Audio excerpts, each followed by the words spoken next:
BEd online classes में आपका स्वागत है। जैसा कि मैं आपको बीएड फर्स्ट ईयर का optional paper teaching of Hindi, जिसे हिंदी शिक्षण कहा जाता है, यह पेपर मैं पढ़ा रहा था।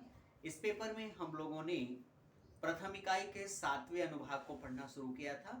7वें अनुभाग में मैंने आपको बताया था हिंदी शिक्षण के संबंध में वाक्यों की रचनात्मक तत्वों के निर्माण हेतु जो संरचनात्मक व्यवस्था बनाई जाती है, इसके बारे में पिछली कक्षा में हम लोगों ने पढ़ा था। आज इसी कक्षा को थोड़ा सा और आगे हम लोग बढ़ाते हैं।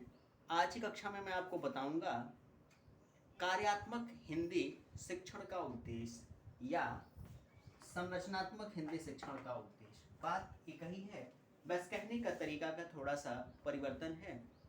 कहने के तरीके से शाब्दिक परिवर्तन दिखाई दे रहा है। वास्तविक और भावनात्मक परिवर्तन की हम बात करें तो दोनों बातें एक जैसी ही होती हैं। आज हम लोग पढ़ेंगे आगे कक्षा में संरचनात्मक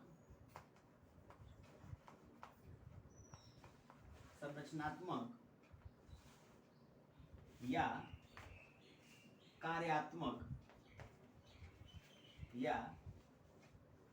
कार्यात्मक हिंदी शिक्षण के उद्देश्य। हिंदी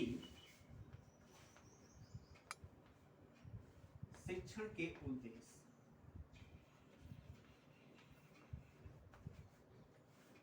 देखिए, आज की कक्षा में हम लोग बात करेंगे संरचनात्मक या कार्यात्मक हिंदी शिक्षण के उद्देश्य कि हिंदी शिक्षण, ध्यान दीजिएगा, हिंदी शिक्षण कक्षाओं में कितनी प्रायोगिक है, कितनी हितकर है, और एक नई कार्यात्मक व्यवस्था को निश्चित करने के लिए, ध्यान दीजिएगा, एक नए संरचनात्मक शिक्षा की व्यवस्था को सुनिश्चित करने के लिए हिंदी शिक्षण कितनी आवश्यक है। या हम ऐसे कह सकते हैं कि किसी भी भाषा के वास्तविक विकास हेतु समाज में, लोगों में, बालकों में उस भाषा के प्रारंभिक जानकारी, उसकी रुचि, उसकी उपयोगिता, उसके कार्य अनुभव को शामिल करना कितना आवश्यक है, इसकी बातों का पता चलता है कार्यात्मक हिंदी शिक्षण के उद्देश्यों से। कि यदि हम किसी भी भाषा को आत्मिक तौर पे किसी भी बालक के मन मस्तिष्क में डालना चाहते हैं तो उस विषय का शिक्षण उस बालक के समक्ष प्रस्तुत किया जाए। हम जो कि प्रशिक्षण कार्यक्रम में भाग लिए हैं, इसलिए हिंदी शिक्षण के माध्यम से हमें हिंदी शिक्षण के कार्यात्मक उद्देश्यों के बारे में जानना चाहिए। देखिए, हिंदी शिक्षण के कार्यात्मक उद्देश्यों की हम बात करें, ध्यान दीजिएगा, हिंदी शिक्षण के कार्यात्मक उद्देश्यों की बात करें तो कुछ महत्वपूर्ण 4 या 5 बातें निकल के सामने आती हैं। जैसे सबसे पहला कार्यात्मक हिंदी शिक्षण का जो उद्देश्य है, या हम शाब्दिक अर्थों को ध्यान में रखते हुए हम ऐसे कहें कि हिंदी शिक्षण जो पढ़ाई जाती है छोटे या प्रारंभिक कक्षाओं में, उसका उद्देश्य क्या है, क्यों हिंदी भाषा बालकों के बीच में प्रस्तुत की जाती है, भारतीय परिवेश में, भारत जैसे देश में हिंदी शिक्षण को क्यों इतना महत्व दिया जाता है, प्रथम भाषा और द्वितीय भाषा के तौर पे क्यों इतना इस पे प्रभाव डाला जाता है, पढ़ने के लिए बच्चे को प्रेरित किया जाता है। इसके पीछे का जो कारण है वह इस हिंदी शिक्षण के कार्यात्मक उद्देश्यों से स्पष्ट होता है। अब एक एक करके हम इसके उद्देश्यों की बात करते हैं।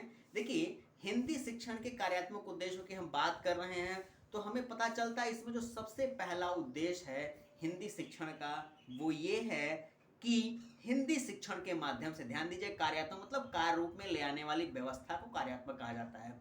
इसी संबंध में हिंदी शिक्षण को के बारे में कहा जा रहा है, हिंदी शिक्षण का जो सबसे पहला और प्रथम उद्देश्य होता है वह यह होता है कि छात्र छात्राओं में, ध्यान दीजिएगा, छात्र छात्राओं में व्याकरण व भाषा का उचित ज्ञान देना। ध्यान दीजिएगा, छात्र छात्राओं में भाषा व व्याकरण का उचित ज्ञान देना। कहने का तात्पर्य है हिंदी शिक्षण बच्चों के बीच में पढ़ाया जाता है, उसका सबसे पहला उद्देश्य होता है कि उस बालक को उस भाषा से परिचित करा देना, उस भाषा की हर एक छोटी छोटी जानकारी उस बालक के समक्ष प्रस्तुत कर देना, और बालक ठीक प्रकार से उस भाषा को सीख सके, समझ सके, उसका प्रयोग मौखिक यानी बोलने और लिखने में कर सके, इसके लिए व्याकरण की जानकारी प्रदान कराना। ये हमारा सबसे पहला उद्देश्य होता है हिंदी शिक्षण का। यही हम दूसरे हिंदी शिक्षण के उद्देश्यों की बात करें, ध्यान दीजिएगा। हिंदी शिक्षण का हमारा दूसरा महत्वपूर्ण उद्देश्य होता है, वो ये होता है कि उस बालक के सामने, जिसके सामने हिंदी शिक्षण प्रस्तुत किया जाता है, उस बालक के सामने हिंदी भाषा का उचित लेखन व भाषण निश्चित करना। कहने का तात्पर्य है, जब कोई बालक, जब कोई व्यक्ति किसी भाषा को ठीक प्रकार से जानेगा, तो उसके जानने के उपरांत ही वह उसका लेखन और उसका भाषण यानी उसको लिखना और बोलना ठीक प्रकार से आ सकता है। वही हिंदी शिक्षण के कार्यात्मक उद्देश्यों की बात कर रहे हैं। वही हिंदी शिक्षण के कार्यात्मक उद्देश्यों के तीसरा उद्देश्य जो हम महत्व में रखते हैं, या तीसरे उद्देश्य की बात करें, तो हमें पता चलता है कि इसका तीसरा जो उद्देश्य है वो ये है, हिंदी शिक्षण के त्रुटियों को दूर करना। कि एक प्राध्यापक के तौर पे, एक प्रशिक्षार्थी के तौर पे आपके अंदर और आपसे पढ़ने वाले जो बालक बालिकाएं हैं, इन दोनों के अंदर जो भी भाषा की त्रुटियां होती हैं उनको दूर करना। क्यों? क्योंकि यदि आप हिंदी शिक्षण करेंगे तो जाहिर सी बात है, हिंदी शिक्षण में आपको स्वतः पारंगत होना पड़ेगा, और उस पारंगतिक व्यवस्था में आपको शामिल होने के लिए आपको अध्ययन करना पड़ेगा, आपको पढ़ना पड़ेगा। और जब आप किसी भाषा को पढ़ते हैं, जब किसी भाषा का आप अध्ययन करते हैं, तो जाहिर सी बात है, उस भाषा के अप्रज्ञात ज्ञाता बन जाते हैं। उस भाषा में होने वाली और आने वाली त्रुटियों से आप परिचित हो जाते हैं, और भविष्य में त्रुटियां होने की संभावना जो है वो धीरे धीरे कम हो जाती हैं। इसलिए कार्यात्मक तौर पे हम देखें तो हिंदी शिक्षण का जो तीसरा और महत्वपूर्ण उद्देश्य है वो यही है कि हिंदी शिक्षण में त्रुटियों को दूर करना। कि हिंदी भाषा पढ़ाने में जो कमियां आती हैं, जो त्रुटियां आती हैं, जो किसी भाषा और विषय को कमजोर करती हैं, इनको दूर करना, और एक ऐसी बेहतर व्यवस्था का निर्माण करना जिससे कि बालक या बालिका जो भी उस भाषा के शिक्षण में शामिल होते हैं, वो भाषा के प्रत्येक बारीकियों को सीख जाएं, समझ जाएं, और जब भी वो भाषा के लेखन या भाषण का प्रयोग करें तो बेहतर से बेहतर तरीके से अपना उचित से उचित उदाहरण वो प्रस्तुत कर सकें। अब हम चौथे उद्देश्य की बात करने, ध्यान दीजिएगा। यदि हम हिंदी शिक्षण के कार्यात्मक उद्देश्यों की बात कर रहे हैं, अगर चौथे उद्देश्य की बात करें, तो चौथा जो उद्देश्य होता है वो ये होता है, हिंदी भाषा को बढ़ावा देना। कहने का तात्पर्य है कि जब किसी भाषा का शिक्षण किया जाएगा, बेहतर तरीके से बच्चों के सामने प्रस्तुत किया जाएगा, रखा जाएगा, तो जाहिर सी बात है, बच्चों के अंदर उस भाषा के संबंध में जो डर है, वो भय है, समाप्त होगा।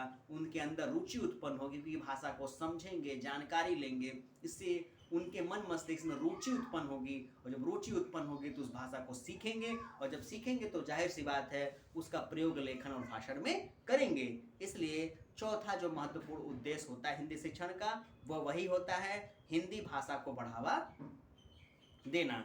अब यदि हम पांचवें उद्देश्य की बात करें, ध्यान दीजिएगा, हिंदी शिक्षण के पांचवें उद्देश्य की बात करें तो वो होता है हिंदी भाषा का विकास करना। हिंदी भाषा का विकास करना, जैसे सैद्धांतिक तौर पे देखा गया भारत जैसे राज्य में, कि यहाँ 28 से 29 राज्य भारत में निर्वाचित होते हैं, संदर्भित होते हैं, लेकिन इन राज्यों में मात्र 5 या 6 राज्यों ऐसे हैं जो हिंदी भाषी क्षेत्र हैं। यदि भारत को एक सूत्र में पिरो के रखना है तो जाहिर सी बात है, एक सैद्धांतिक भारत की भाषा का विकास करना पड़ेगा, और भारत की भाषा का विकास का जो सबसे महत्वपूर्ण पहलू है वो ये है कि भारत में अधिकतम राज्यों में जो बोली जाने वाली भाषा है वो हिंदी है। ध्यान दीजिएगा, अधिकतम राज्यों में जो बोली जाने वाली भाषा है वो हिंदी भाषा है। तो जाहिर सी बात है, जब हिंदी शिक्षण के तौर पे कक्षाओं में प्रस्तुत होगी, बच्चों के बीच में आएगी, तो जाहिर सी बात है कि बच्चे उसमें रुचि लेंगे, उस रुचि के हिसाब से उनकी कार्यात्मक व्यवस्था बदलेगी, बच्चे लेखन और भाषण में उस भाषा का प्रयोग करेंगे, तो जाहिर सी बात है, स्वाभाविक सी बात है, उस भाषा का विकास अपने आप सुनिश्चित होगा। इसके अलावा अन्य बहुत सारे सिद्धांत, बहुत सारे उद्देश्य हिंदी शिक्षण के संदर्भित होते हैं, जैसे बेहतर शिक्षकों का निर्माण करना, अच्छे उचित लेखक संदर्भित भाषा वैज्ञानिकों का, भाषा विद्वानों का विकास करना, भाषा के साहित्य का विकास करना, किसी भाषा को राष्ट्रीय स्तर पर ले जाना, किसी भाषा को अंतर्राष्ट्रीय स्तर पर विकसित करना, ये तमाम ऐसे उद्देश्य हैं जो हिंदी शिक्षण को पूरा करते हैं। ये तमाम ऐसे उद्देश्य हैं जो हिंदी शिक्षण को पूरा करते हैं। ये कुछ कार्यात्मक हिंदी शिक्षण के सैद्धांतिक बातें हुई। आज की कक्षा में बस इतना ही। अगली कक्षा में इसी क्रम को मैं थोड़ा सा आगे बढ़ाऊंगा। मैं आपको बताऊंगा हिंदी शिक्षण के जो सामान्य उद्देश्य हैं। ये तो विशिष्ट उद्देश्यों की बात हो गई। अब हम लोग बात करेंगे हिंदी शिक्षण के सामान्य उद्देश्यों की। ध्यान दीजिएगा, हिंदी शिक्षण के सामान्य उद्देश्य। धन्यवाद।